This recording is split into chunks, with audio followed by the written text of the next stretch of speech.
Chaque jour, Charles et Carole vous présentent la leçon de l'école du sabbat.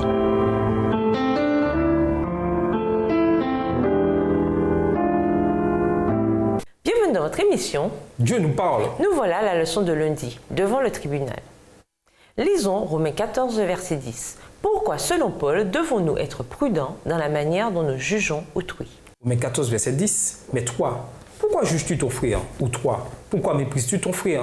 Puisque nous comparaîtrons tous devant le tribunal de Dieu. Nous avons tendance à juger les autres durement parfois, et souvent pour des choses qui nous concernent aussi. Pourtant, souvent, ce que nous faisons ne nous semble pas aussi mauvais que quand ce sont les autres qui font la même chose. Nous nous trompons par notre hypocrisie, mais nous ne trompons pas Dieu, qui nous a avertis. Ne jugez pas afin de ne pas être jugés, car c'est avec le jugement par lequel vous jugez qu'on vous jugera, et c'est avec la mesure avec laquelle vous mesurez qu'on mesurera pour vous. Pourquoi regardes-tu la paille qui est dans l'œil de ton frère et ne remarques-tu pas la poutre qui est dans ton œil?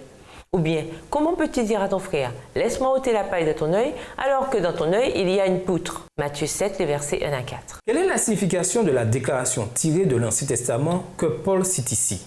Romains 14, verset 11. Romains 14, verset 11, car il est écrit, je suis vivant, dit le Seigneur, tout genou fléchira devant moi, et toute langue donnera gloire à Dieu. La citation d'Ésaïe 45, verset 23 corrobore l'idée que tous paraîtront au jugement, tout genou et toute langue individualise la convocation.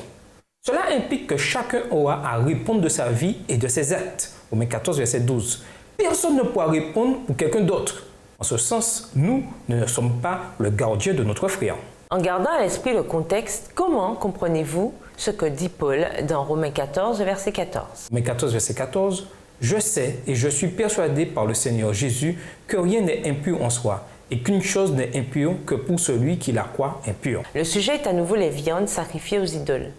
La question n'est de toute évidence pas la distinction entre les viandes pures et impures. Paul dit ici qu'il n'y a rien de mal en soi à consommer des aliments qui ont pu être offerts aux idoles. Après tout, qu'est-ce qu'une idole de toute façon? Rien du tout. Voir 1 Corinthiens 8, verset 4. Alors, qu'est-ce que cela peut faire qu'un païen ait offert cet aliment à une statue, une grenouille ou un taureau?